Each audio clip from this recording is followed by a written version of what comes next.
This is the Royal Geographical Society. The date is the 17th of September 2009. Good evening, everyone. And welcome to the third annual Durrell Lecture. I'm Lee Durrell, Honorary Director. And tonight I'd like to kick off by telling you what's been happening at Durrell in this, our 50th anniversary year. Then what I'll do is hand over to our main speaker, who is Professor Mike Bruford. And Mike is our newest trustee and a very well-respected conservation geneticist. After Mike, we will hear from two members of our own staff, Andrew Terry, about Durrell's conservation work internationally, and then Jamie Copsey, about Durrell's training program for conservation practitioners from around the world. Then after that, we'll have time for some questions, and after that, we would like to invite you all to come up to the map room to celebrate our golden anniversary with drinks very kindly provided by Jersey Enterprise. So much appreciated to those people. First, a little bit of housekeeping. There are 4 fire exits that way and 2 over the wing.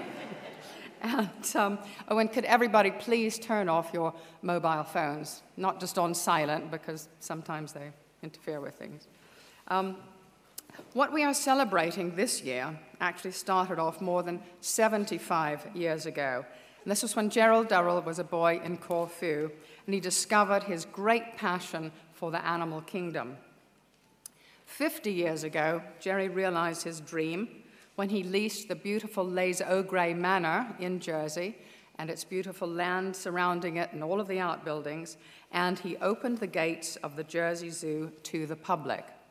This was on the 26th of March, 1959. Now, 50 years later, to the day, we marked our birthday by having the children of Jersey spell out our 50th anniversary slogan.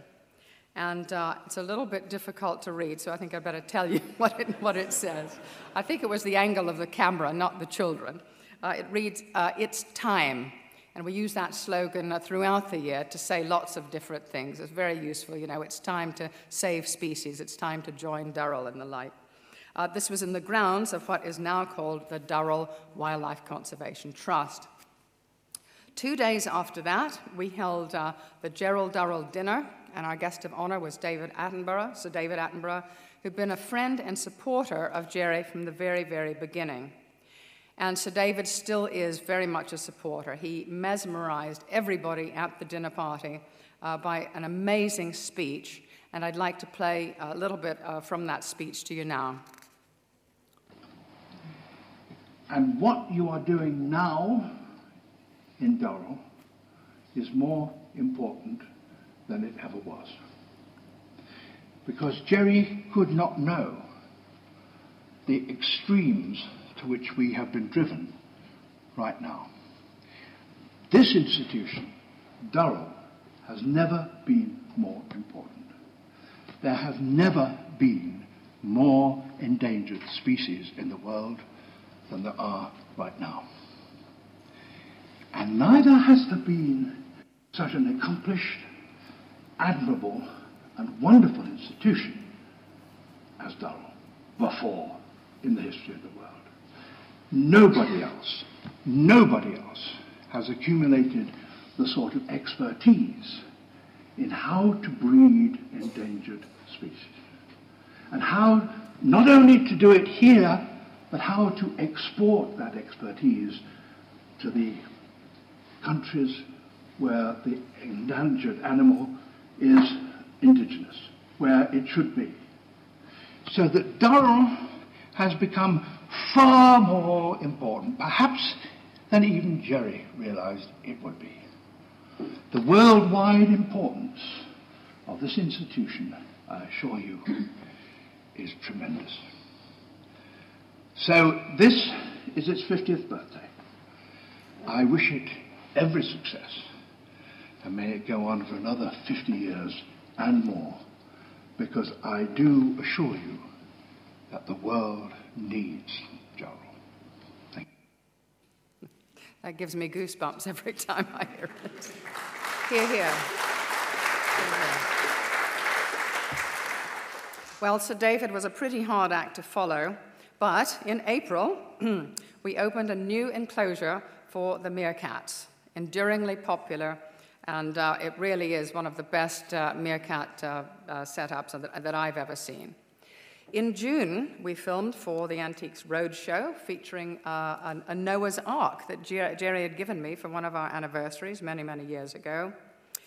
July was probably our busiest month. We started with a gala ball.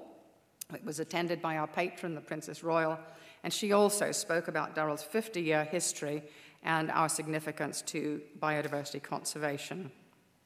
A few days after that, we launched the Durrell Rose at the Hampton Court Palace Flower Show.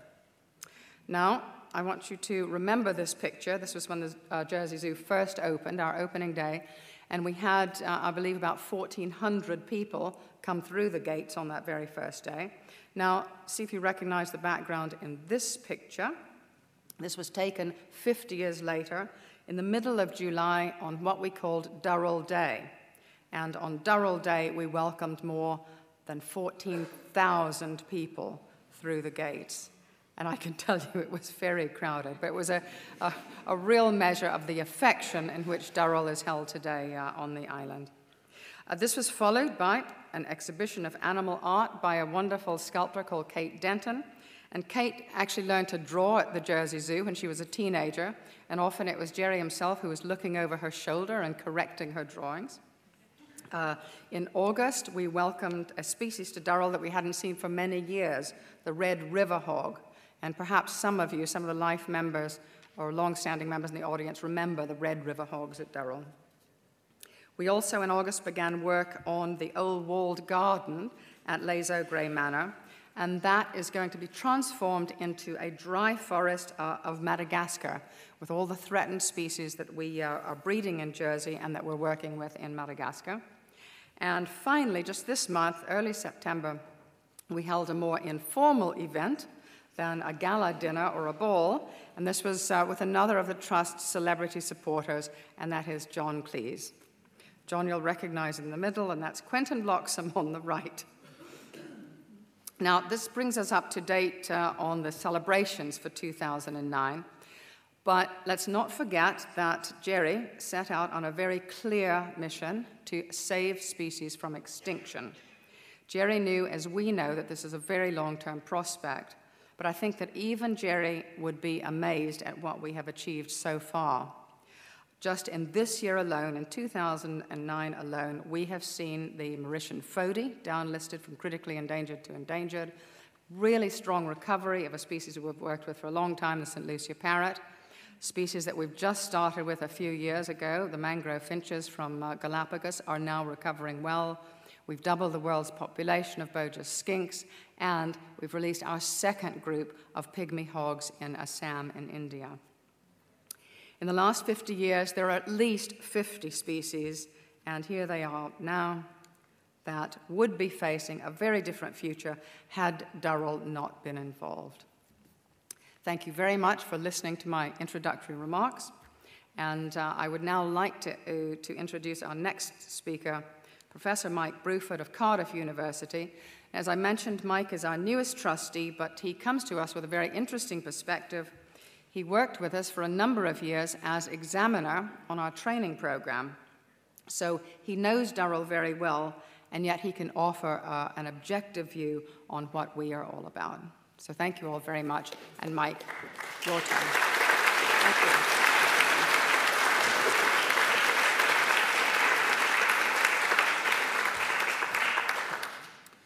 Thank you very much, Lee. It's a real pleasure to be here and standing in front of you after only being a trustee for such a short period of time, which I guess is a double-edged sword in a sense, because it means that I don't know very much. But it also means that perhaps I've got a more of an outsider's perspective, which is why I put that as a sort of a parenthesis of my title. So amazingly, well, to me it was amazing. I'm sure it won't be amazing to you, but I was starting to think about the other day when the word Durrell, the name Durrell, first entered my consciousness. And I hunted high and low because it has a very, very special image, the name Durrell for me, from the first time I came across it. And it's this book cover. And I don't know whether any, and it's this particular book cover that really sticks in my head. It was a book that my father casually gave to me when I was no more than 10 years old, I suppose. And I thought it was wonderful. It's of a certain era, shall we say. And I thought it was especially wonderful because the background reminded me of my grandmother's bedroom wallpaper, amazingly enough.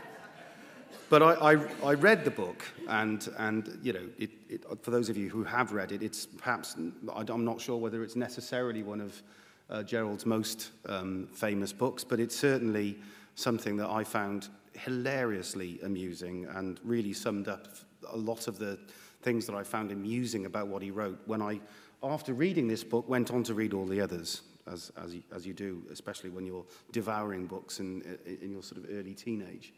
So this is the first time that Durrell entered my consciousness as a person. The first time that I got involved with Durrell in a professional capacity, again, it shocked me when I started to think about it, because in terms of my own personal scientific career, it happens to be much earlier than I remember it being. And it was actually as far back as April 1991. I had just finished my PhD and had gone to work for the Zoological Society of London, where I worked for 10 years in what's known as the Institute of Zoology, which is the sort of scientific arm of ZSL, if you like. And I was doing some genetic research on the pink pigeon. I had been discussing this with people here and got involved with the pink pigeon program, using genetics to understand the level of genetic diversity and inbreeding in the captive populations, both on Mauritius and in Jersey. And I was invited, as a consequence of that, to come to my first ever population viability assessment, which was held on Jersey in April 1991. It was an experience I'll never forget, to be honest. It was, and it may seem, for those of us who are involved in conservation biology, it may seem interesting now to think back, but it was like jumping into the white heat of conservation technology. There were more people with more expertise in one room than I'd ever met previously. And I found it a fascinating experience, not only from the perspective of this is how conservation actually gets done, but also the politics, the personalities, the mix of people, all incredibly committed to saving a particular species from extinction. And make no mistake, at the time that we were doing this, this work, the population estimate for the pink pigeon in the wild was between 16 and 23. Now, those of you who have been following the pink pigeon story will know that we're now up in the many hundreds. I don't even know exactly how many hundreds, but a very large population in the wild, and populations in very large populations in offshore islands as well, and a big aviary and lots of captive breeding. And it's a real conservation success story. It wasn't at all obvious, even at the time, that would be the outcome. And I actually use the pink pigeon a lot in my teaching as an example of a species that was pulled out of the fire, largely due to the courage and the conviction of Durrell employees and their ability to go and do extraordinary things. I came to this meeting as still relatively young, amazingly, and I found myself being co-opted into it, and I ended up co-writing the report that came out of the workshop.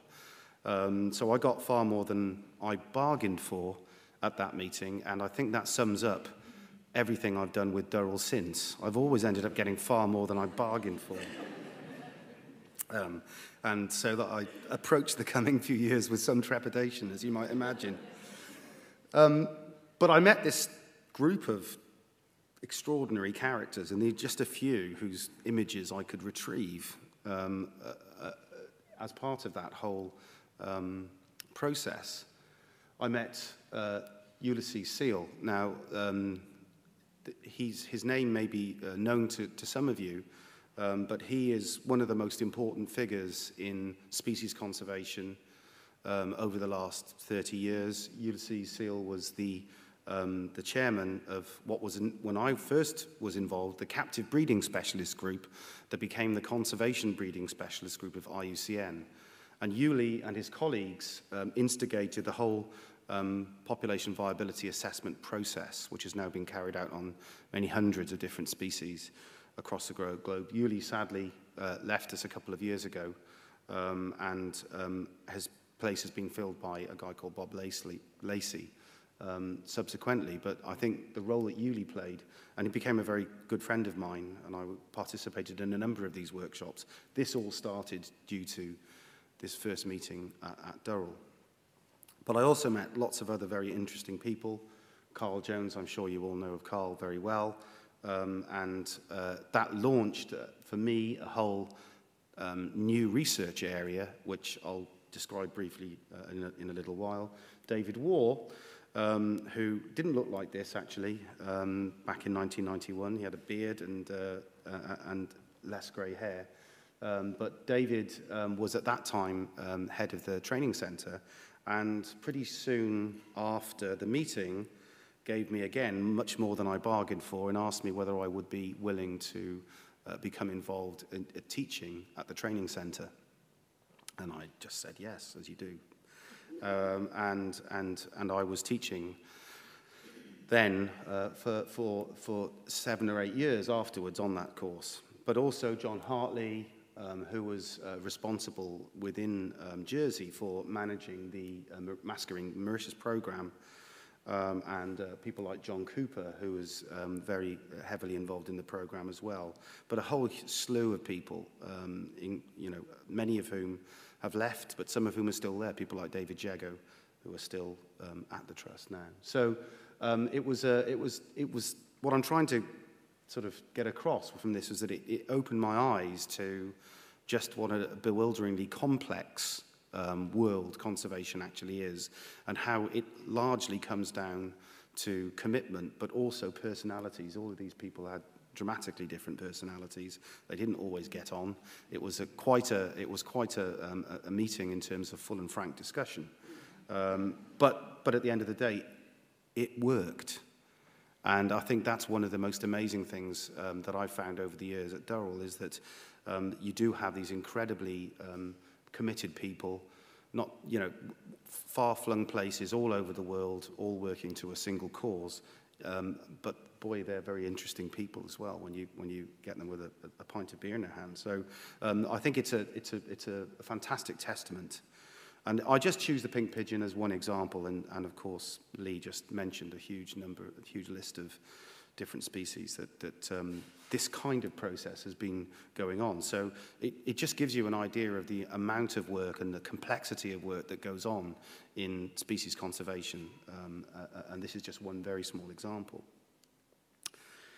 But one of the things I'd like to say, just at this juncture, and this is as a perspective of somebody who was working at the Zoological Society of London at the time, and this is quite an important point, is that at this particular juncture, this is April 91, exactly the same time as the workshop was being carried out, we were going through some very, very dramatic times at ZSL. Some of you may remember this. The zoo nearly closed. And in fact, it was largely attributed to a financial problem. The zoo was about to close because of financial difficulties that had been bailed out just a few years previously by the government, and was saying, yet again, we need more money. What only really came out later, I was involved at the time, and again, young and impressionable, what only really came out later, and it came out in a BBC, one of the very earliest BBC reality TV series that some of you may remember, called The Ark, was that actually a lot of the problem was an intellectual discussion or an intellectual revolution that was going on within ZSL about the way in which both London Zoo and Whipsnade Zoo and the general ethos of the society should be going. And what I can tell you is that at the core of this, and this came from the Fellowship of the Zoological Society of London, at the core of this was the simple premise that we should be following the Jersey model, that conservation, not menageries, was far more important, and that the whole ethos that was set up by Gerald Durrell, the whole process, the establishment of training, the whole overseas program, was what the direction that ZSL should be going. And the fight within ZSL was very much as large and tumultuous as it appeared to be between ZSL and the government at the time. And for me, what really made me get involved in that whole process, probably, and I shouldn't because I didn't understand a lot of what was going on, was the experiences that I gained when I came to Jersey in the first instance for this workshop. And it was the realization of what could be done within a conservation context and what we should have been doing. I'm happy to say, and those of you who may also be friends in some way of ZSL, I'm happy to say that ZSL moved dramatically as a result of this whole process towards a more conservation-orientated, less menagerie-based and much more focused towards species and habitat conservation as a result of it. But I honestly believe that it was the vision on Jersey that changed that. And I just wonder whether this kind of process and this kind of agenda setting hasn't had a massive impact around the world. I'm sure it has. And I think really it's evident that the original vision, started in 1959, has permeated throughout both the zoo and the conservation community, and has fundamentally altered the way we do things. It took a long time at London Zoo because I believe there was a certain amount of institutional arrogance in the system. But I think nonetheless, in the end, it did. And that's, so it was just a unique time, the early 90s. And this is just sort of my involvement and personal perspective on how it worked. As I said, I got more than I bargained for. And then I'll have to tell you, the number of times I stood out here having heated arguments with people about conservation. This is the training centre at Les Noyers, just at one end of the zoo in Jersey. And I was involved in a teaching capacity on a whole variety of courses. I used to come 3 or 4 times a year to teach genetics and conservation biology to various groups of students, some of whom were on the management side, and they tended to be a variety of conservation professionals, zoo directors, those sorts of people, and also to a group of people that were much more on the sort of coalface, people who were actually working within zoos, caring for animals, managing stud books, or actually working in the field. I must confess, I largely preferred teaching the latter group. They were much more down to earth, less full of themselves, more receptive, and a lot brighter, actually. But nonetheless, it was always a great pleasure to teach on these courses because you got to meet, haven't even sat down and counted the number of nationalities that I was able to talk to, and I was able to practice my appalling French with some of them as well. But so teaching on this course for me was very important. In fact, it was extremely important because I developed a lot of the ideas, teaching ideas, and teaching methods that I now use in a university context. So although I got a lot more than I bargained for in the number of teaching hours I ended up doing in this room, it's paid back hugely for me subsequently. And I like to think that I was able to help people understand, because genetics, especially to people who are involved in sort of conservation and whole animal stuff, is often a very murky world and a very difficult series of concepts. Of course, it isn't actually at all, but I was able to demystify it, I hope, to some people, and meet a lot of really good people in the bargain. As when David left, I obviously worked a lot with John and Chris Clark subsequently.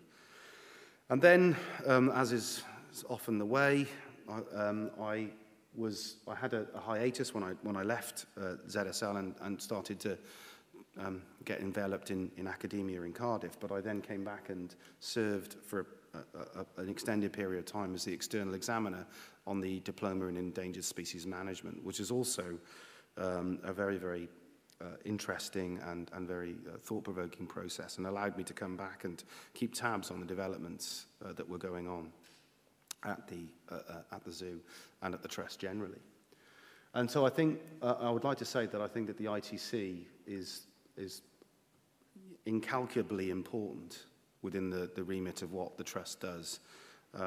Probably in terms of capacity building, one of the single most important initiatives in global conservation, if not the most important, over the last 20, 30 years. You see more, and you know, those of you who travel a lot, and I travel a lot and involved in conservation projects, you meet more people that have come through these murky corridors than you can possibly imagine, and they have all unfailingly learned a huge amount and have nothing but absolute admiration for the work of the Trust. Partly as a result of my involvement in the Pink Pigeon project, but also really developed throughout the years, I got heavily involved in actual scientific research. And I had a PhD student, Jim Groombridge, who worked with Carl out on Mauritius and who is now a senior lecturer at the Durrell Institute in Kent. And Jim is one of life's incredible field workers and very, very focused individual indeed. And we worked together, together with Carl and my colleague Richard Nichols and Queen Mary, on the understanding what it is about this weird little animal that had managed to survive a genetic bottleneck of 4 individuals, because that's what happened. In 1974, this species was the rarest raptor in the world and somehow managed to get through a very, very small number and has expanded today to, again, many, many hundreds of individuals that are present in the wild, and another example of a massive conservation success story. But we were very interested, and Jim was very interested in how that had come about. And so we set about starting to do some genetics on this very, very interesting animal, and it yielded us a whole bunch of really interesting surprises. First thing that we wanted to do, and I apologize for the complexity of this slide, but this is really an evolutionary tree going back in time. We were trying to figure out where the Mauritius kestrel was found within the large number of kestrel species that are found throughout the world, how long ago it evolved, and whether or not it was very unique genetically. And a lot of people thought that at the time it might just be a very aberrant version of a very common species that was on mainland Africa. We found out that the Mauritius kestrel is actually genetically extremely distinct.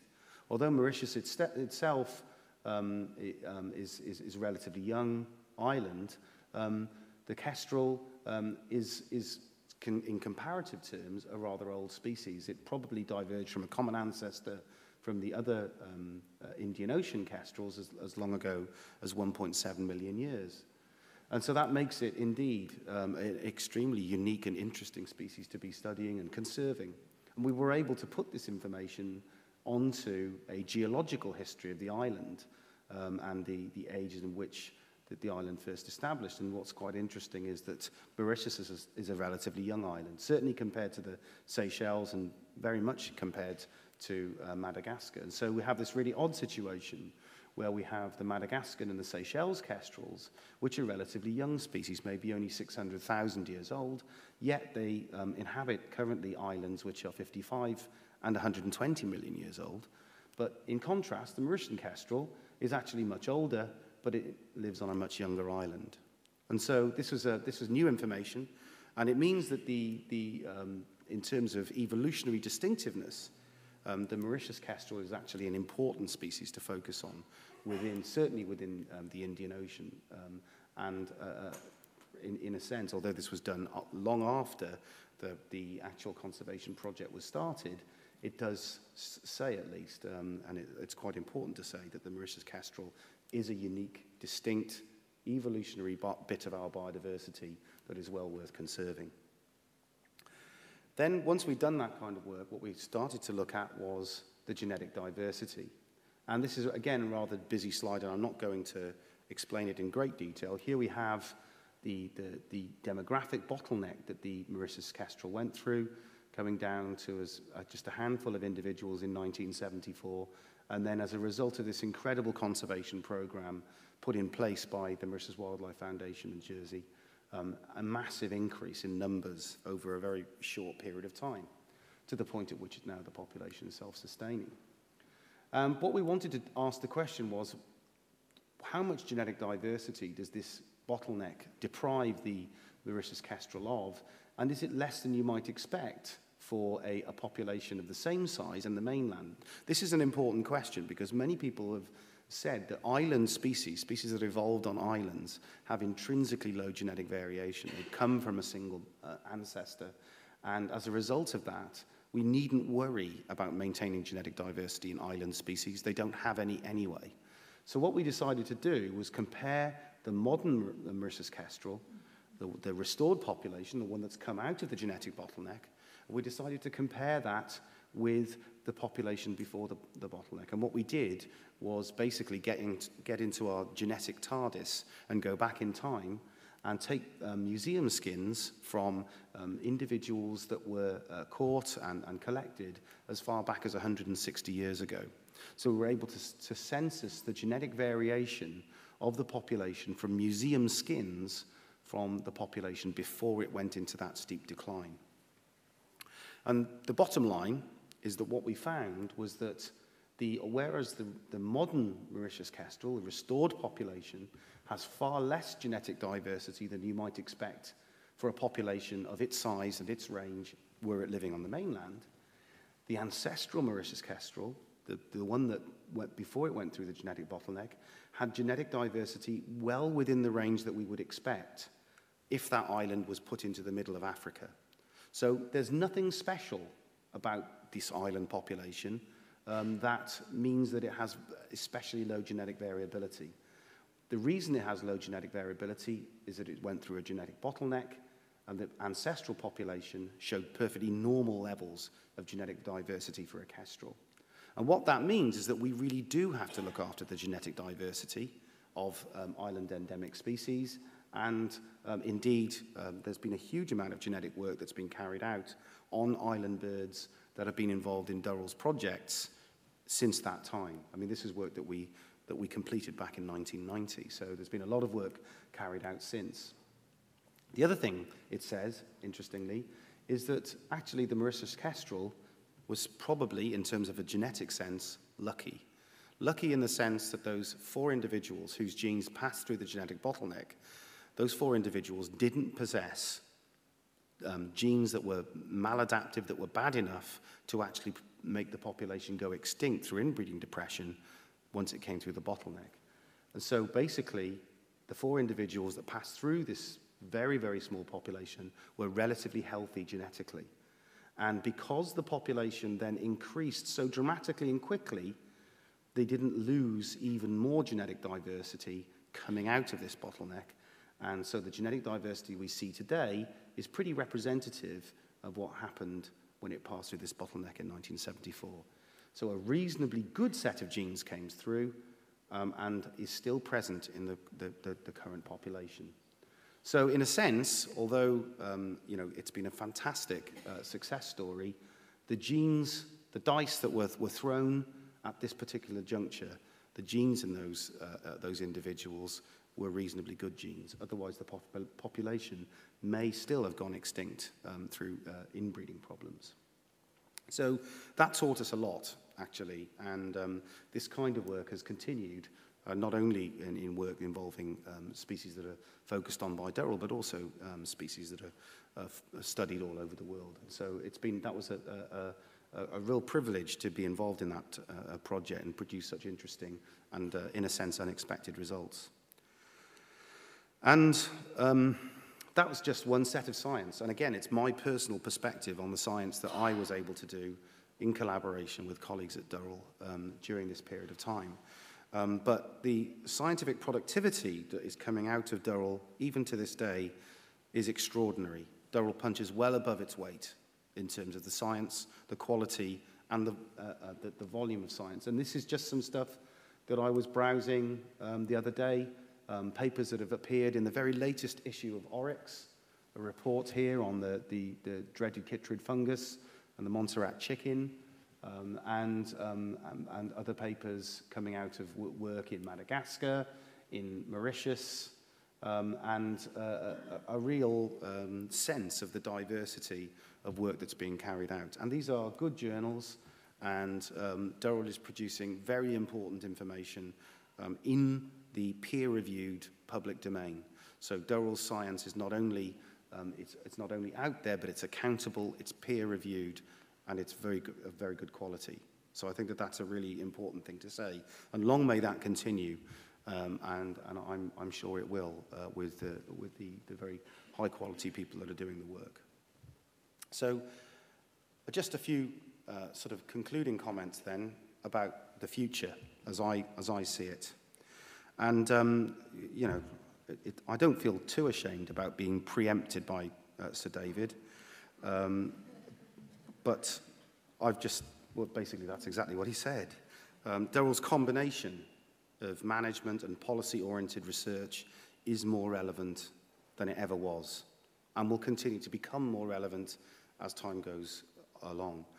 And in terms of research activity, research funding, we will go through cycles of plenty, we'll go through cycles of less plenty, but this work has to continue, and it's very, very important that it does. And I'm absolutely convinced that species-oriented conservation research still is extremely important, as an important place in conservation biology. So that's exactly what I said.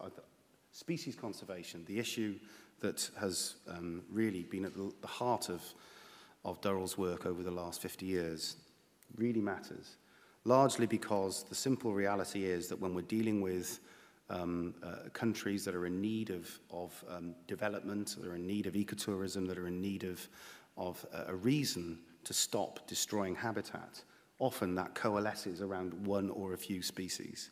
That may not be intellectually the most appropriate way to think about it, but it is the reality that we are facing in many countries across the world. And so, also, the other thing that I really like about the way that Durrell conducts its research across the world is that it's becoming clear that the scale of the problems are huge, and multi-institutional collaborative programs are going to be more and more needed, partnerships between institutions, both global players like Durrell, but also local governmental and non-governmental organizations. And Durrell's collaborative modus operandum, which is very evident when you visit and see their projects and also see the institutional collaborations they have, that's an extremely important component as well, and I think that needs to be developed even further. And training needs, and this is coming back to the ITC especially, but other projects as well. Training needs are going to actually intensify as the global problems become worse and worse.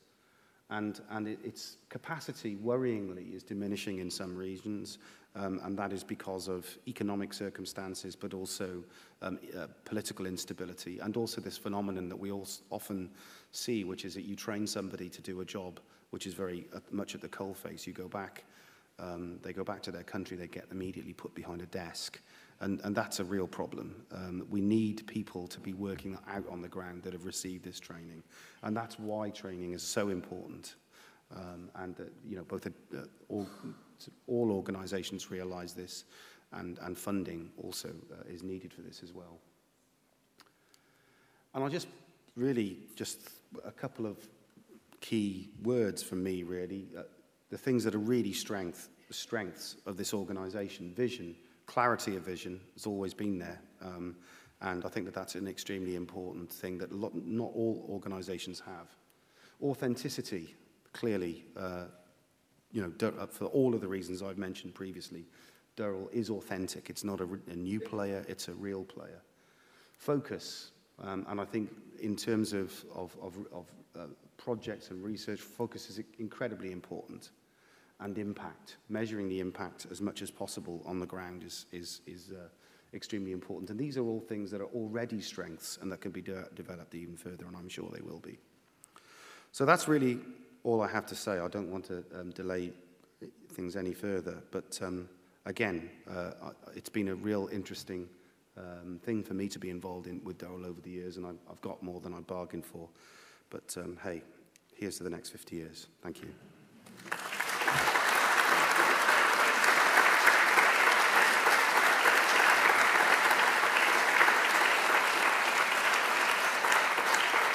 I'll just hand over to Andrew, who's going to talk about conservation cliffhanging.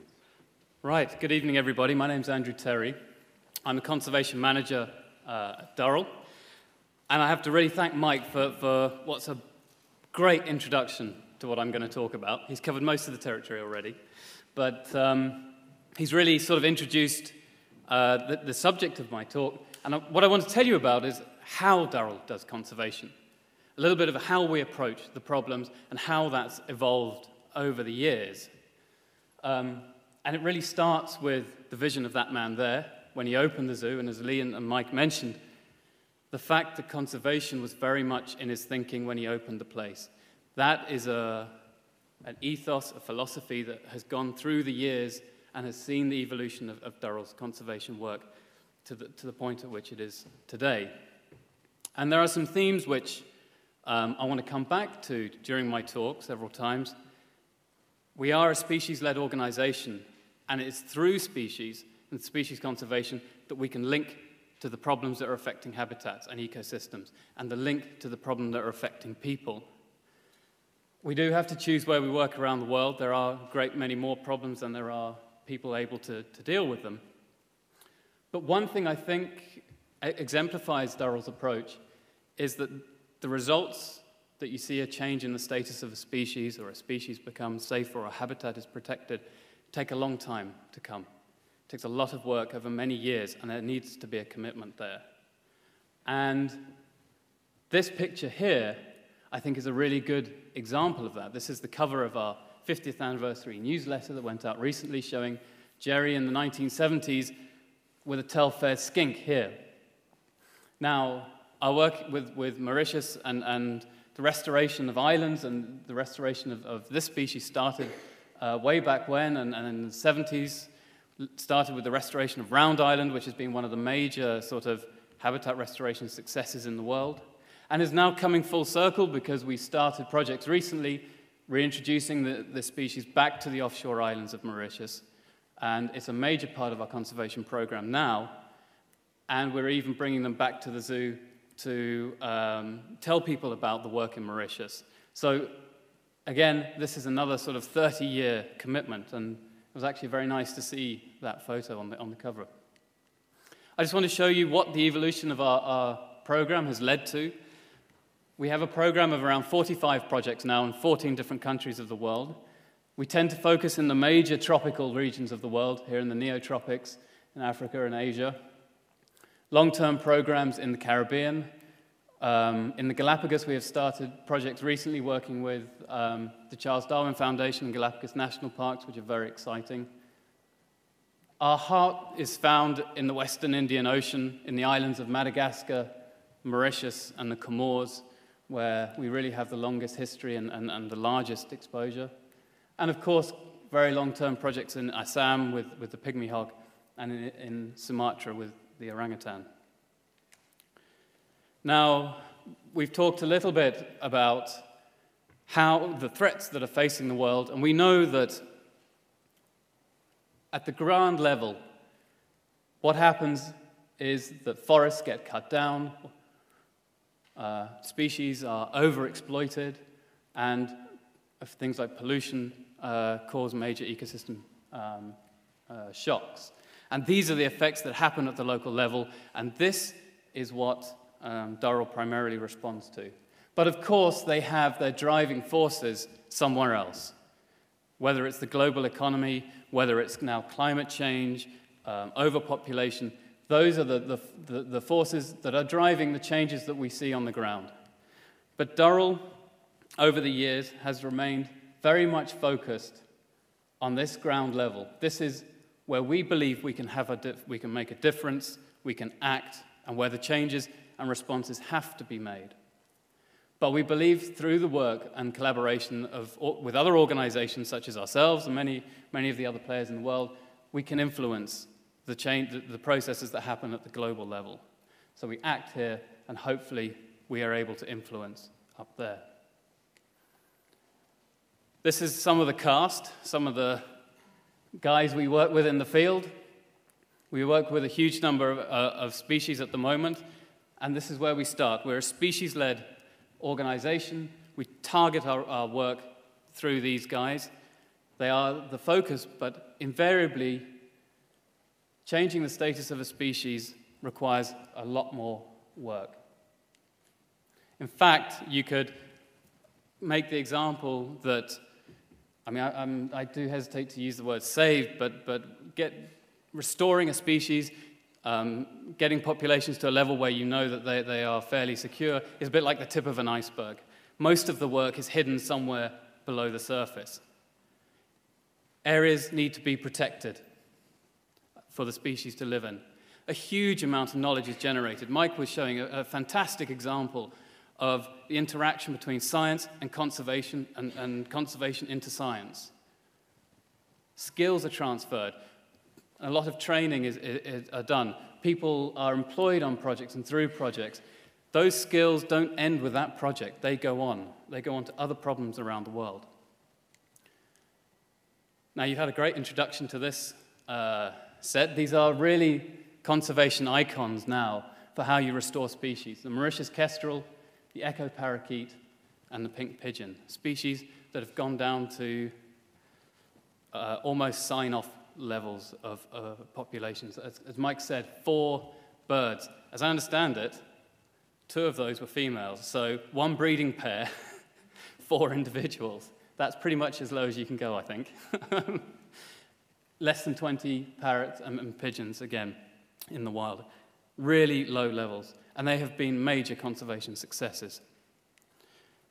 So that we know, as a direct result of the conservation action for those species, they were protected. New populations were created, and the first national park in Mauritius was created. So those are direct results we can point to.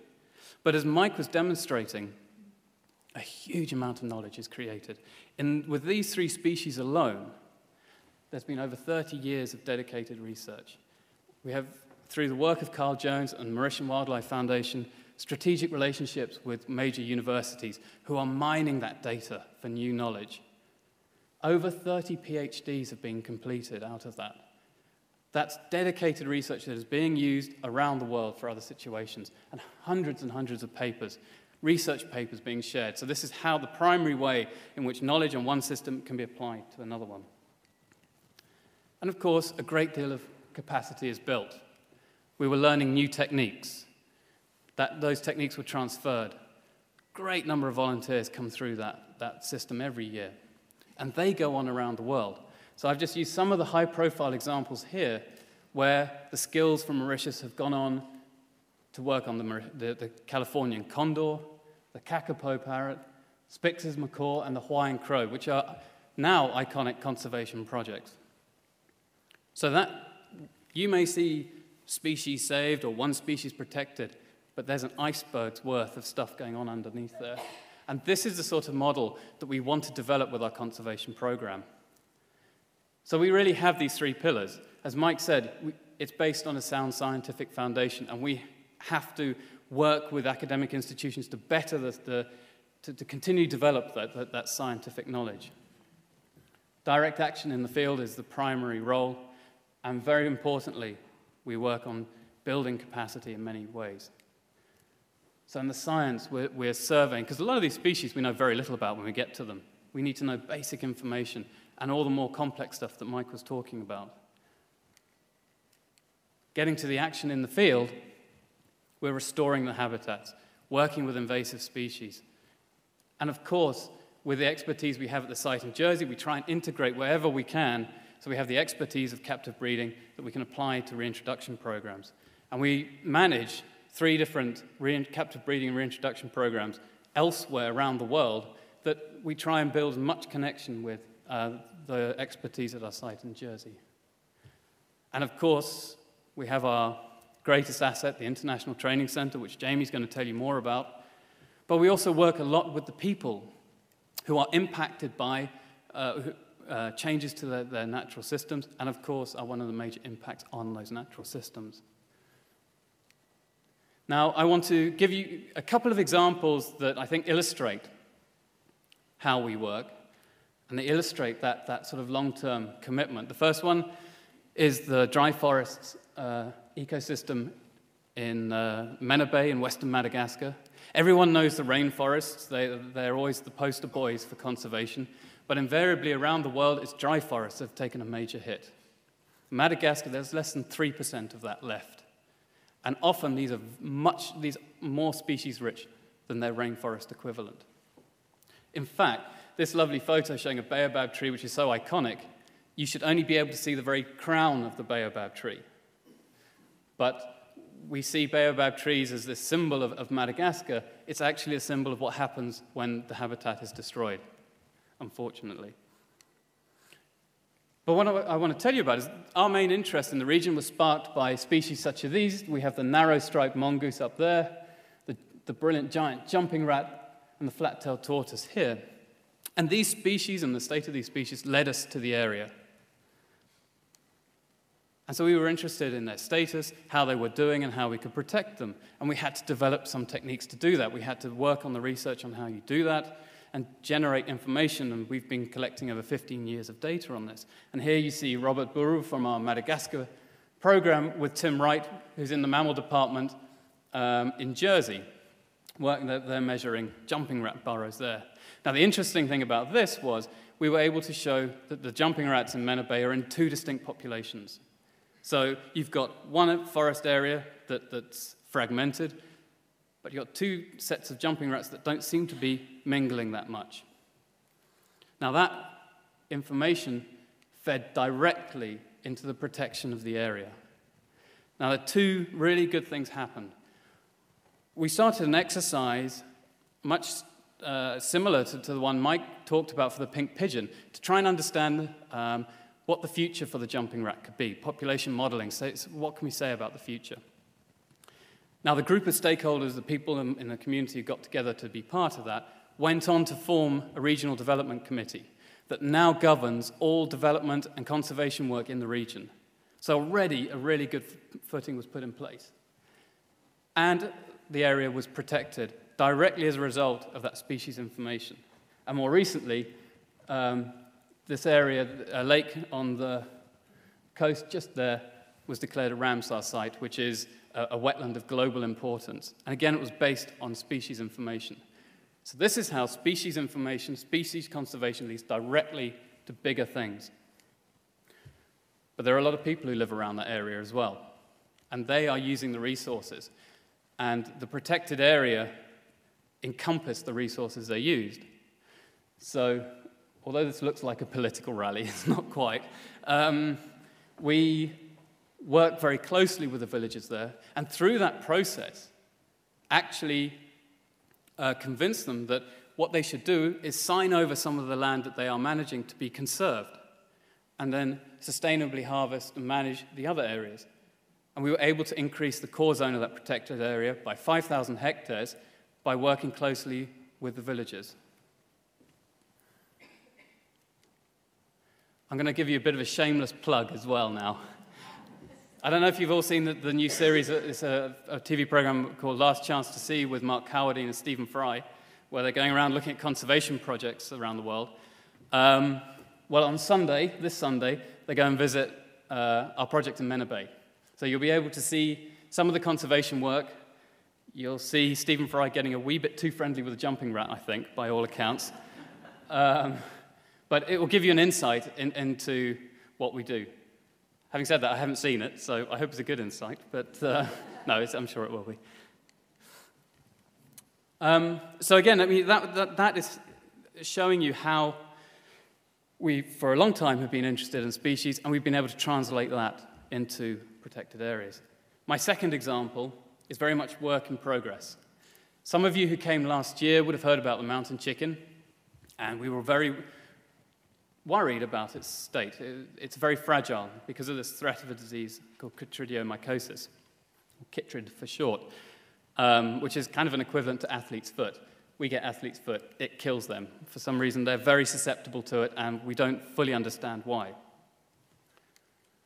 Unfortunately, in February this year, we got the bad news from the Department of Environment in Montserrat that they had started finding dead frogs. Now, we didn't know much more than that, but it's a pretty bad sign. And we knew that Dominica, the only other place where this frog occurs, had chytrid. Montserrat gets all its fresh produce from Dominica. It wasn't a great leap to think that this was likely to happen. So we sent guys out there as soon as we could to assess the situation, confirm whether it was chytrid, and start working with the Montserrat government on limiting access to the area, limiting the spread of the disease, to really trying to understand what went on. Once it became clear that we were actually dealing with chytrid, which was pretty quickly, because it was also clear that it had been there for a while and people hadn't seen it. Because I think for the guys involved who've done conservation work there, it was a very sort of sad experience. They were going to valleys where they had heard lots and lots of calling frogs. It's a very sort of evocative noise, which I'm not going to demonstrate. They were just silent. There was nothing. It wasn't that they were finding ill frogs or anything. It's just gone. And that is it's a testament of how quickly this disease can move through a population. So pretty quickly, we just dropped everything. We were very lucky to be able to work with Zoological Society of London and also Park and Zoo in Sweden to bring out 50 frogs from the one remaining population. It turned out there was one that had not yet been hit. So we brought out 50 frogs from that as soon as we could. And then we had a moment to breathe. And we had to think. We had to think about what is the appropriate response. And this is coming back to that relationship between action and science. They're not layers. They're sometimes happening in different orders. And you have to make decisions on the fly. In this case, we had to act very quickly, and we then started looking at the science of it. How do we deal with this disease? It's a difficult one to deal with because it's very primitive fungus, which means it's going to survive very well, and it can be transmitted on any watery medium. So that's one frog to another, that's on the soles of your shoes, that's on a bag, that's in a river, it's anything. So actually right now, we've been working with Andrew Cunningham at the Institute of Zoology in London at ZSL. We've developed a series of experiments to see if we can actually treat this disease in the wild. We know in captivity, like I said, you can use standard athlete's foot cream on them. It's very treatable in captivity, where the animals are not stressed by what's going on in the environment. So we want to know, can you do this in the wild? Can this be used as a potential management technique to protect individual animals? So right now we've got a team of volunteers in the field, and it's hard work. You've got to walk for 2 hours to get into the field site, steep valleys in the middle of the night, because these are nocturnal, so you've got to do it in the middle of the night. It's slippery slopes, so it's not nice field work. And we're seeing that if we can give them antifungal bath, which is basically what this frog's in. It's in a big plastic bag getting sort of washed around in an athlete's foot solution. You can somehow prolong the survival of those individuals just to give them a chance to get over the wave of chytrid or to be part of a management technique. So that's what we're trying to do at the moment, and we should have the results fairly soon. But that's not the only thing. If I go back and I said we took 50 frogs into captivity, the really good news is that, as of now, we have 100 tadpoles, but in Park and Zoo and in Jersey at the moment. Now, that's fantastic, given that I think there had only been one successful occurrence of these guys breeding in the last 10 or 15 years in captivity. They're tricky. They don't make life easy for themselves, these guys, and they're very picky about how they breed. But the guys they've worked out how to do it, how to give them the right conditions, and we're looking at we now have 100 frogs that could go back next year. The point is we need somewhere to put them. Now, we're very interested in an area to the south of the island that was isolated when in 1995 a huge volcano erupted and destroyed half of Montserrat. But it cut off this patch of the island in the south. Now, we think that because frogs haven't been able to get there and people aren't allowed in there, the disease isn't in there. It's a bit of an assumption, and so we're hopefully in November we're going to be sending out teams to survey the area. It's also quite exciting because the only way in is via helicopter, so it's all quite good stuff. But it represents the best viable opportunity to ensure that there's always a wild population in Montserrat. So hopefully next year I'll be able to come and tell you about what happens and the populations we reintroduce. So that's work in progress. So it's been a bit of a brief talk and a race through how we do things. But I hope I've shown you that through a series of targeted field conservation programs, we try to integrate the expertise we have around the world. I mean, almost a third of the Trust workforce are around the world doing conservation in different countries. And we integrate that with the guys at the site who have all that expertise. We focus heavily on the restoration of species, but to do that, it takes a long time. And through that time, and through the breadth of approaches, we can build the essential capacity for conservation of biodiversity as a whole. Now, none of this is done in isolation, as Mike said, and I always hesitate to put up a slide like that a little bit, because someone's going to tell me they're not on it. And really, these are but a small section of the collaborators we have. I'm very lucky to work with. So I'd very much like to thank them and all our collaborators who make this possible. And my last point will be, we just started recently a blog. Everyone's got to have one. But it's actually a really good way of finding out what's going on in the field. We try and bring stories from the guys in the field as the action's happening. So this is a good way of finding out what's going on at the moment. So I urge everyone to, if you can, to have a look. And with that, I'll say thank you very much.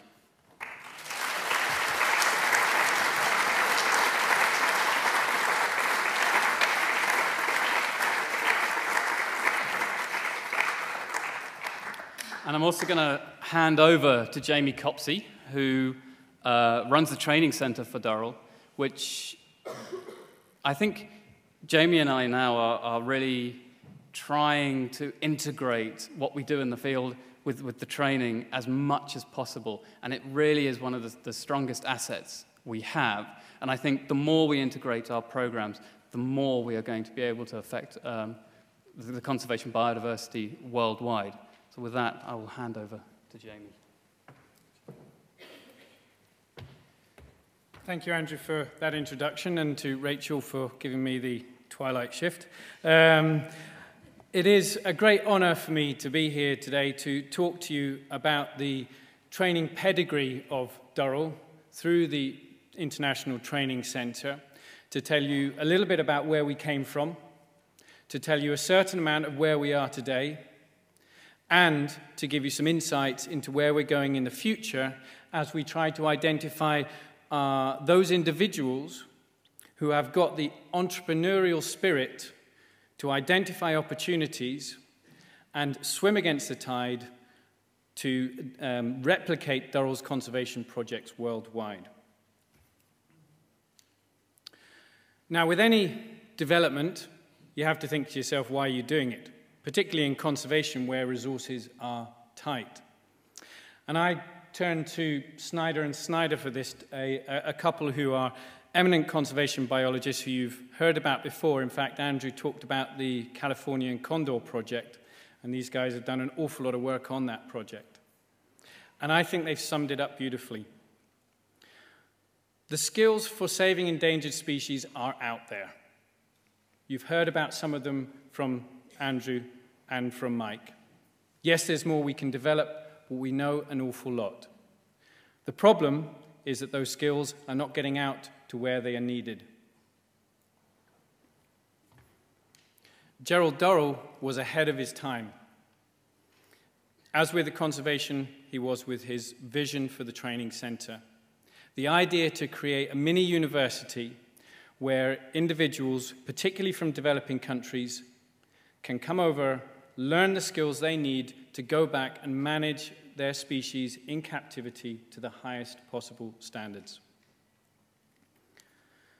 Since that time, when the training centre was set up, we, as our animals, have evolved. We began our work focusing on zookeeping skills and training people in the skills they need to manage species in captivity. In the 1990s, we decided to try and put a theoretical context to this to help people to understand why we're doing what we're doing and give them a foundation in conservation biology so that they could, through work of people like Mike, they can understand why their species is in trouble because the numbers that it's down to a matter of 4 individuals. And then moving through to the present decade where we have flipped things on their head. While working in zoos to manage species in captivity has a massively important role to play in restoring species, our ultimate goal is to restore populations in the wild. So we will train people to work in zoos if it is necessary. We will also provide them with the fieldwork skills they need to work with those species in the places where we want them to be.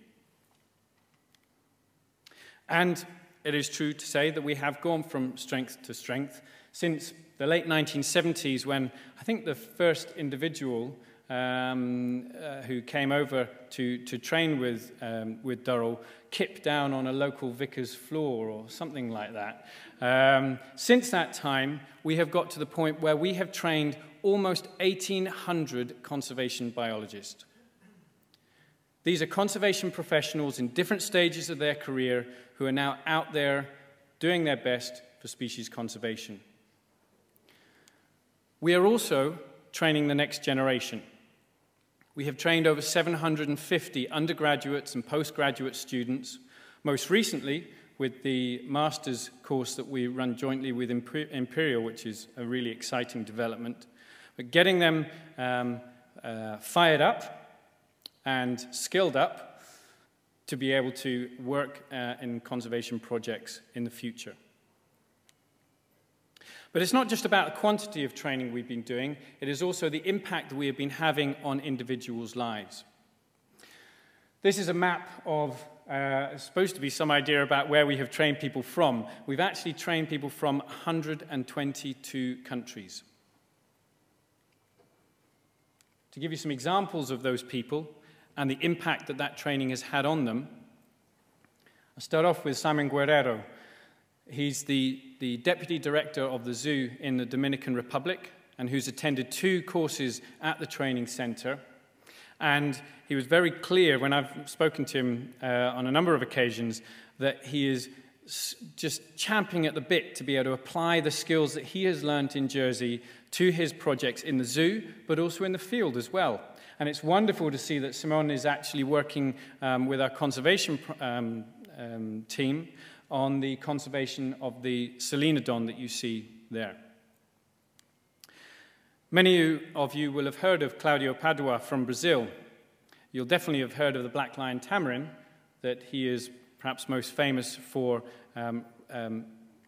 helping to restore. It's not there yet, but he's done an amazing job so far. He came to training right back in the early days, and it definitely opened his eyes, and it was it was the catalyst, his time in Jersey, for his future work to conserve the black lion tamarin, which Durrell maintains its involvement in to this day. We've helped people to get their vision right so they can actually set up their own organizations. Kanchana from Sri Lanka went and, after attending a course in Jersey, went back and set up Eco Volunteers, an environmental organization that in particular was focused on the conservation work of the spot-billed pelican. And then some real homegrown talent, Dr. Ian Singleton, that many of you will know, was the head of orangutans at Durrell for many years. He went out and set up the Sumatran Orangutan Conservation Program, but his first contact with Durrell was at a summer school back in the 80s. So these are just a handful of the individuals that we have fired up who are now out there doing some great work. So for me, just taking over the training centre, I'm in a bit of in a way, an unpleasant situation. We've done an awful lot of good work up to now, and I've got to somehow work out where we go to next. And it would seem as if we've actually coordinated these talks, but it's interesting that Mike referred to Yuli Seal, and so I don't have to talk about the Conservation Breeding Specialist Group, which is great, saved me some time. Remember that, Rachel? And when asked about his experience of running hundreds of workshops worldwide to develop plans for the recovery of endangered species, what it was that was the single common thread that ran through those projects that were successful, it was one person.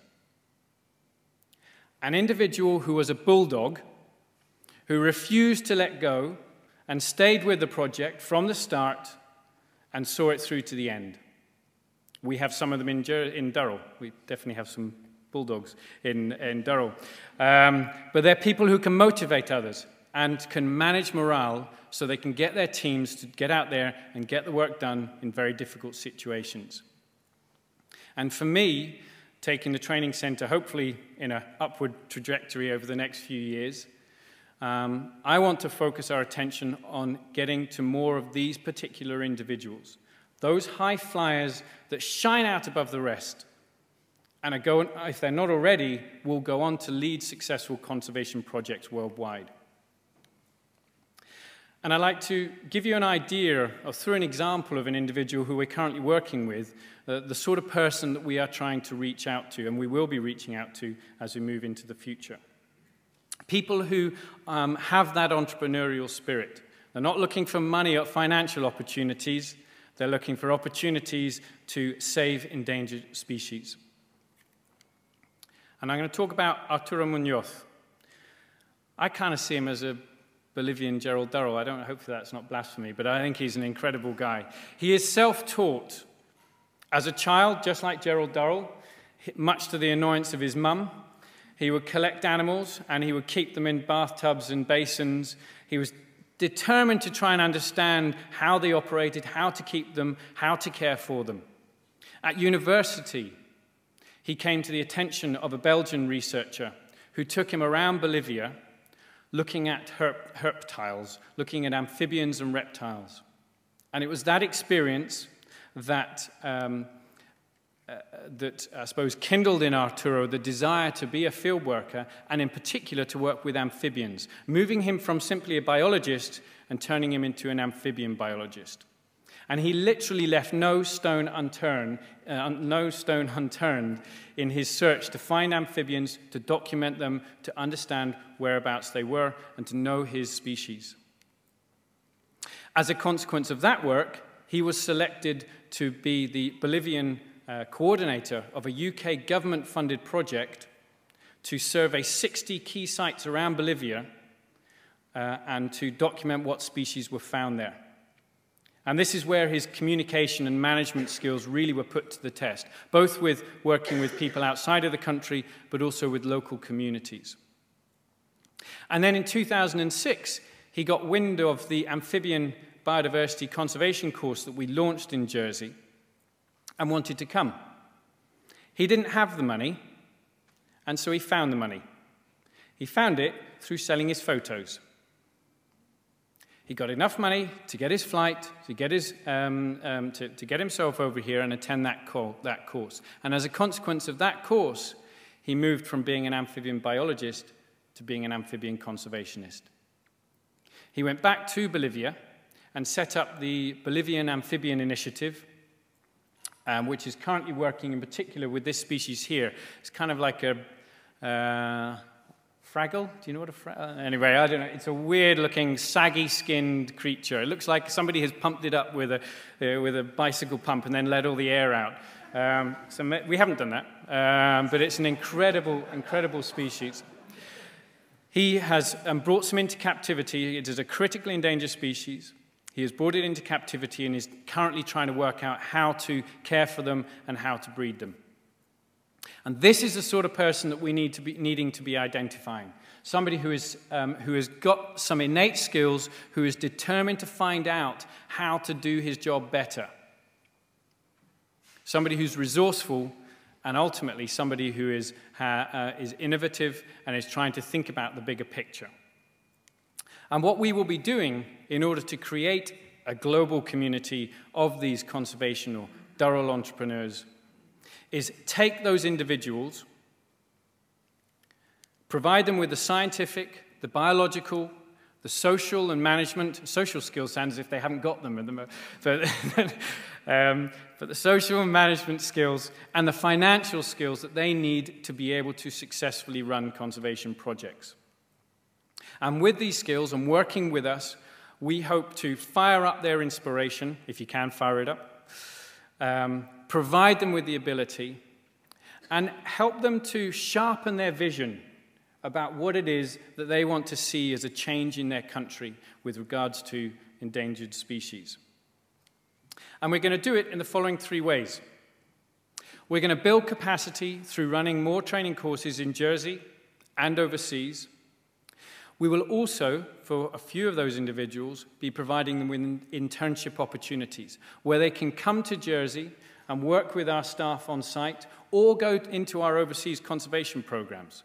The overseas conservation programs don't know about that yet, so keep that between ourselves. To work for a period of perhaps 6 months in order to develop specific skills to come back and apply to specific projects. And wouldn't it be wonderful if we could take this lady here, Nunia, who got to know in July in Fiji, who is currently involved in the plans to translocate the Fiji, the crested iguana, a highly threatened species, from one island to the next. Wouldn't it be fantastic if we could take Nunia over to Mauritius to work with Dr. Nick Cole, who Andrew was talking about his work, translocated and moving skinks from one island to the next to give them a chance to increase in population size. If she could go over there for 6 months, work with him for a field season, and then go back and do this translocation work for the crested iguana. You know, all we're talking about is a few airfares and a little bit of pocket money to keep going, and it could make a massive difference to this person's ability to do effective conservation work. So more courses and internship opportunities. We're going to support these people when they are back in their countries. There is a network at the moment, but we are developing it further into the Durrell Conservation Learning Network, a virtual environment where we can be constantly in contact with these individuals, providing them with the support, with the contacts, with the information, sometimes just the moral support and encouragement they need to keep going.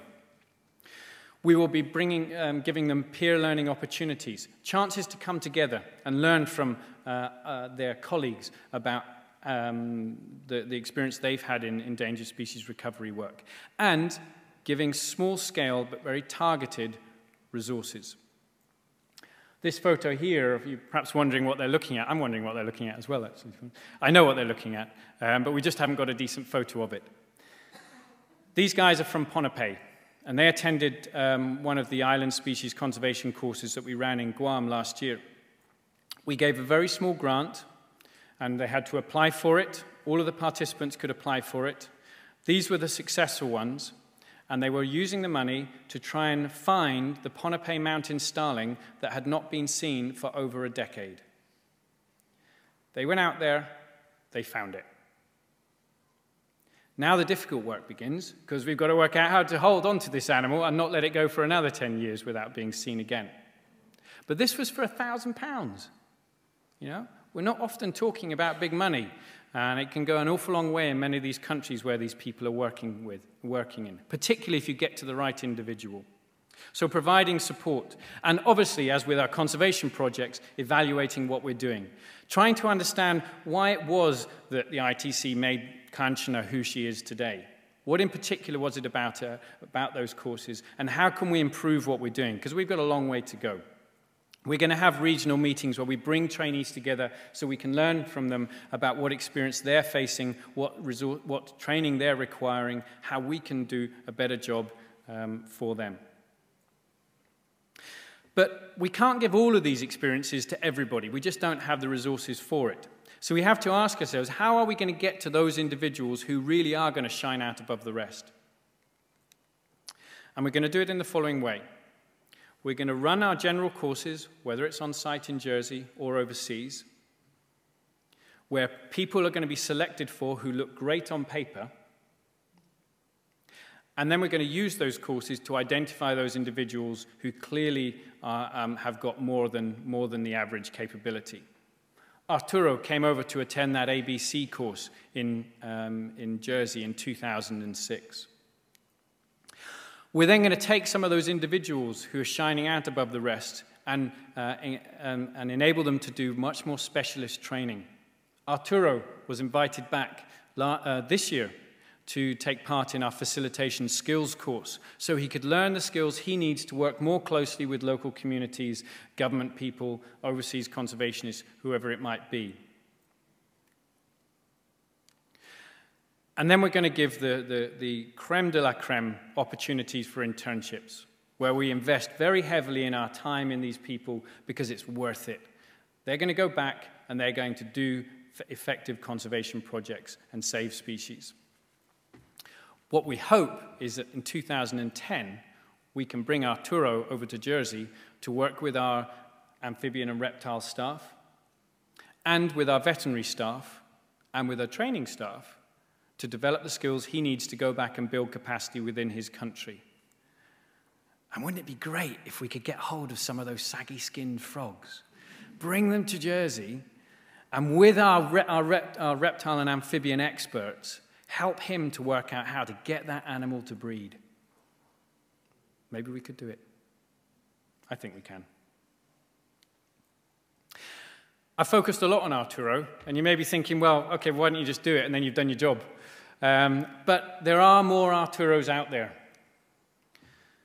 We know from each of the courses that we have run that there are some people that just are glowing.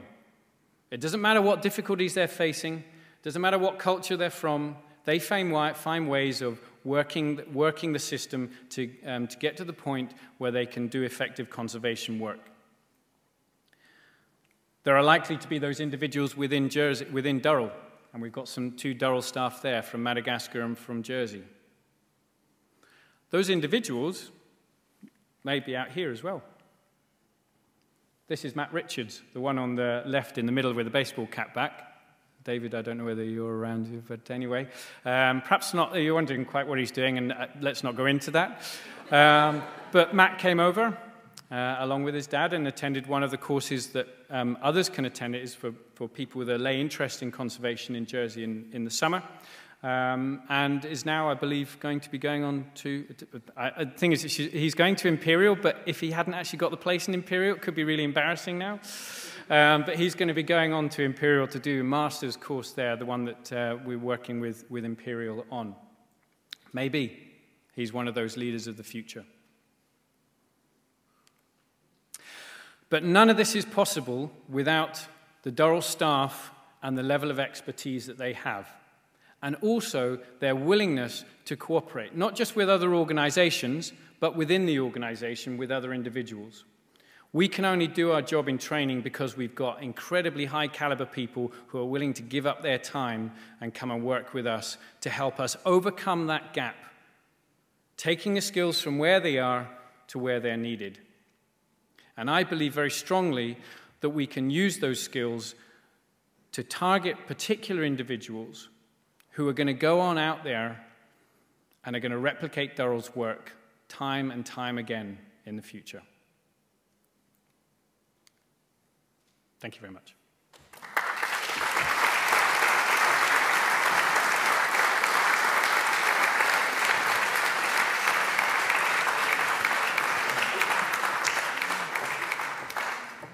Well, Mike, Andrew, Jamie, thank you very, very much. I mean, fascinating talks. And I think we have a time for a few questions. So could you stand up and say your name, and then either Rachel or Natalie will come along with a microphone, and please state your question very clearly. So who's got a question?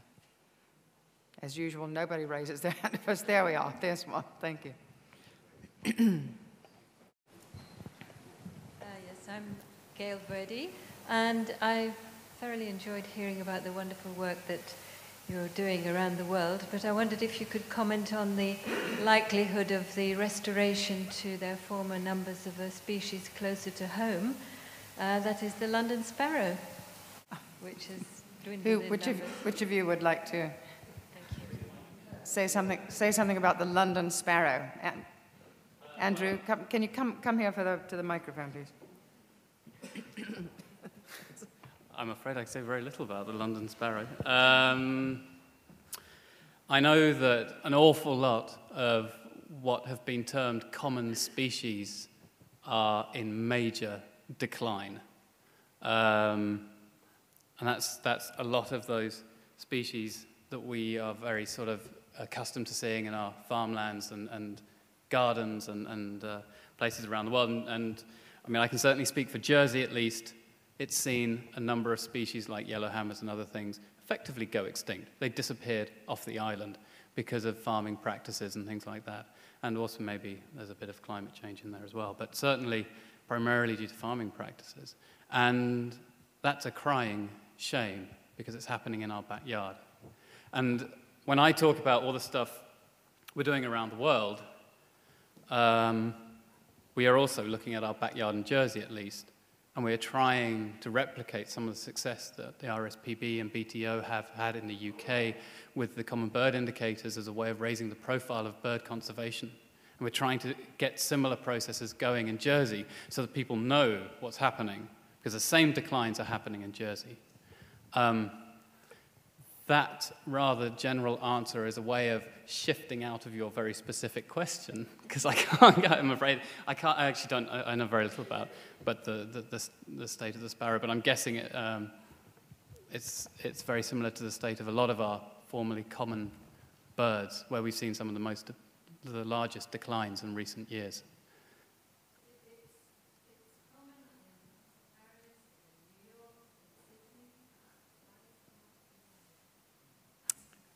I do not know.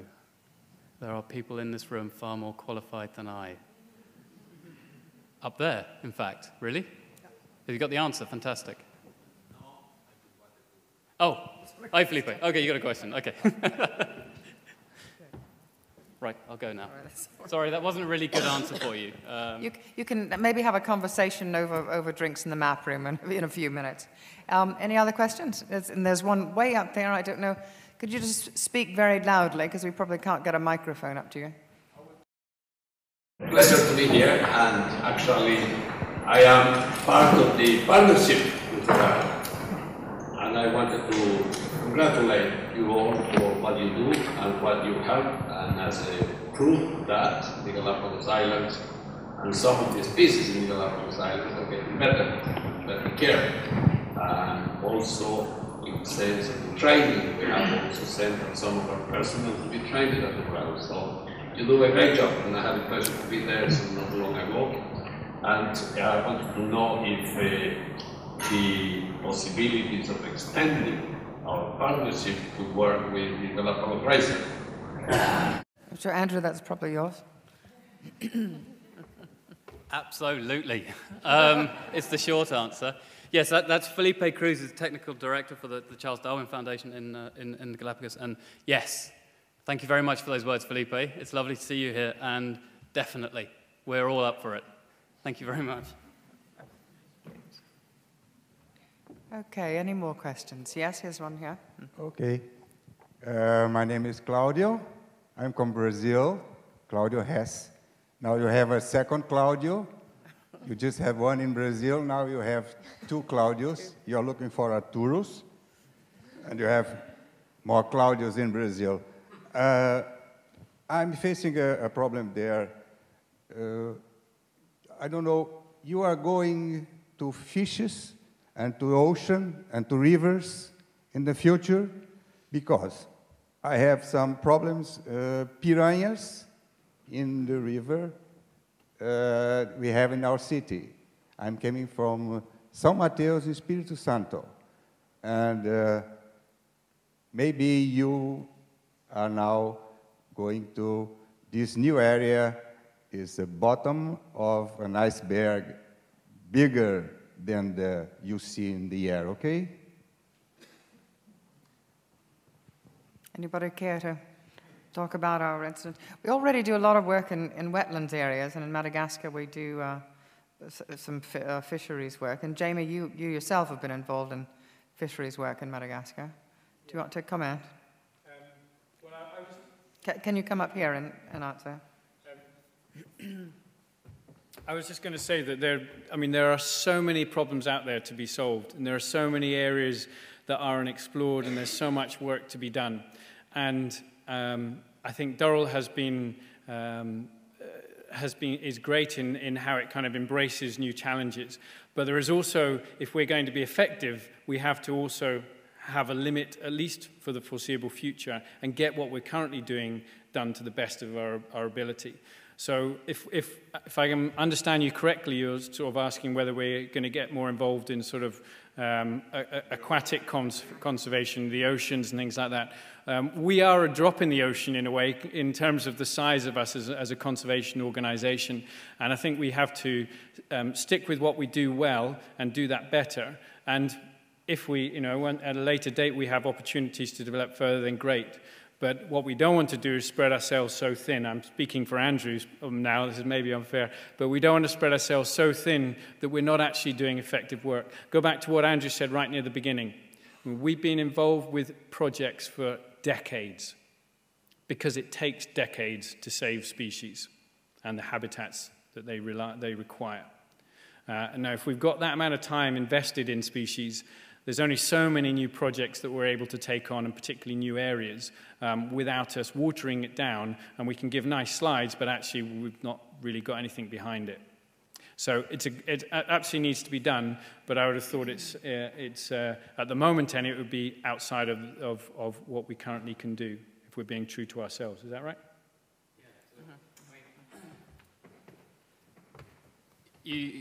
Maybe I should also qualify my wholehearted acceptance of working with a new species with Felipe there.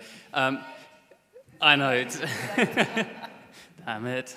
That is because it's a component of a much larger ecosystem restoration project that we are actually involved with right now.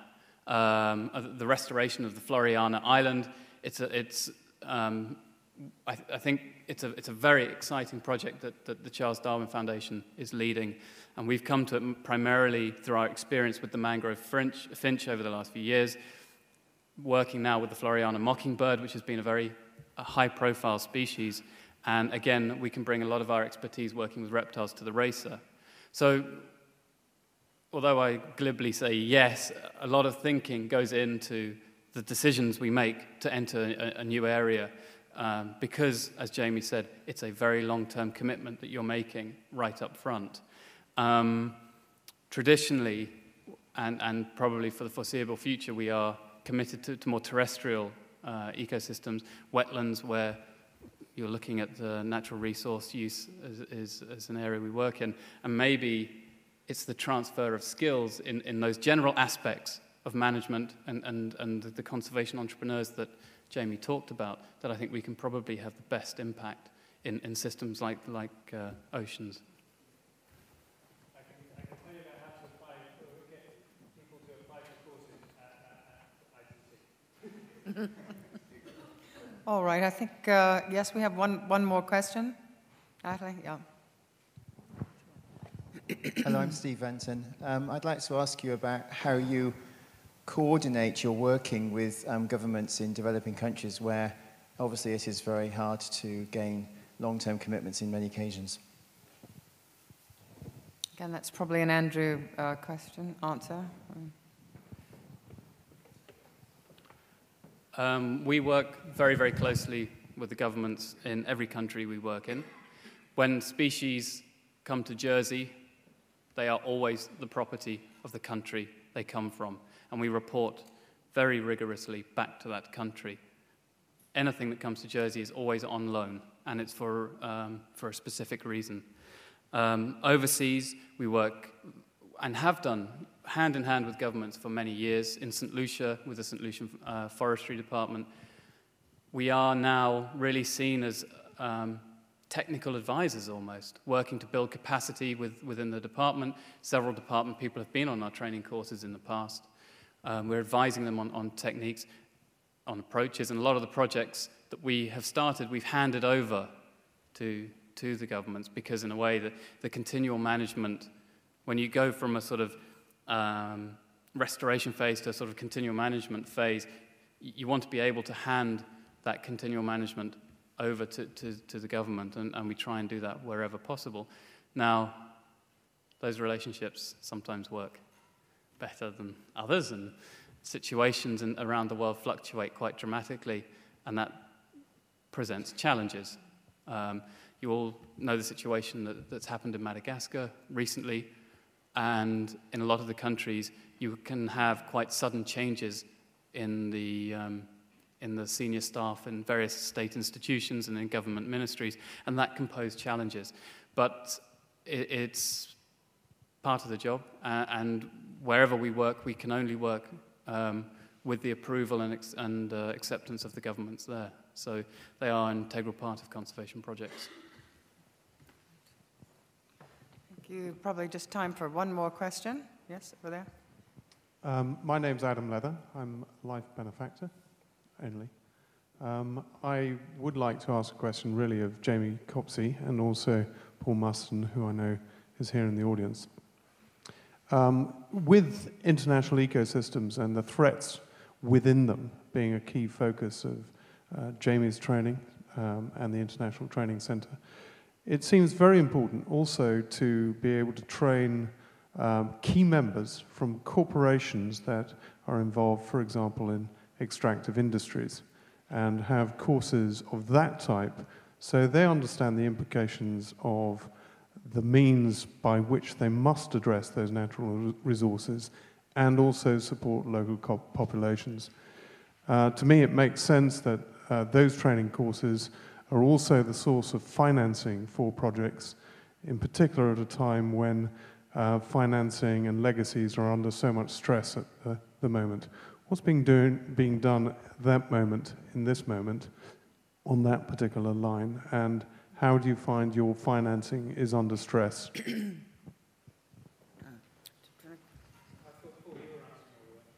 I think he wanted answers from both. First of all, with the courses for professionals outside of conservation, yes, we are looking into that. And I think, as with any hopefully good project, you start small and you work up, you build on quick successes.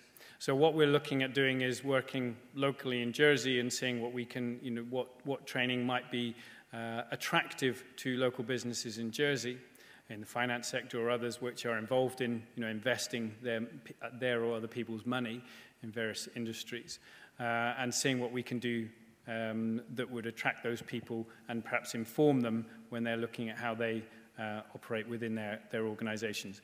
If that goes well, then great, we can roll that up. But what we must never lose sight of is that we are there to train conservationists, and we're there to train those people who Andrew said are at the coalface.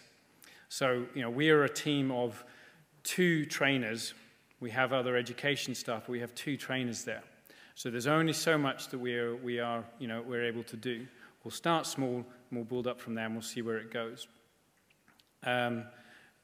Was the financial stress one directed at Paul?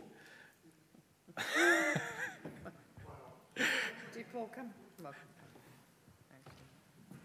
Just like to quickly introduce, this is our Chief Executive Officer, Paul Masterton.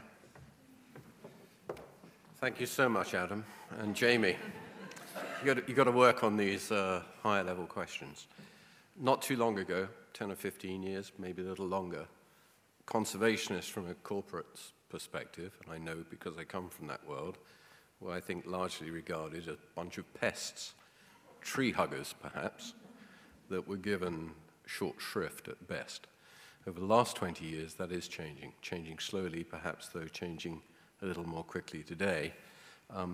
Many companies now, through their corporate social responsibility programs, are taking much more of an active interest, some more than others, But I think it is fair to say that there is a range that goes all the way from greenwash, which is just, very superficial programs that tip a cap towards conservation, to other companies that are really trying to be best in class and are taking a real and fundamental look at their operations and how they impact the world. We try and influence those companies where we can. And if I could refer you back to Andrew Terry's slide, we work local and we try and influence those larger areas. As much as we will try and influence, and we do try and work with companies that take a fundamental and green approach, I fundamentally believe that companies will only truly become involved in the conservation world through regulation. And I'm sorry to have to say that, but companies react to where the finances are. And governments, heavily influenced by major non-governmental organizations, WWF and CI, sadly not Durrell, governments need to take a much stronger role in ensuring that corporations pay the full cost of their actions, and that is not what they are doing today. When they do, and with the whole emerging arena of conservation economics, the whole world of conservation will be in a much better state because we will finally get the funds, the necessary funds, to make the difference that needs to be made.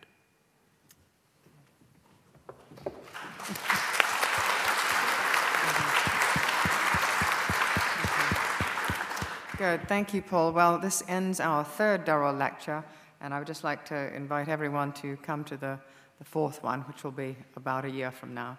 But first of all, please come and join us in the map room and to raise a glass to Durrell. Thank you very much.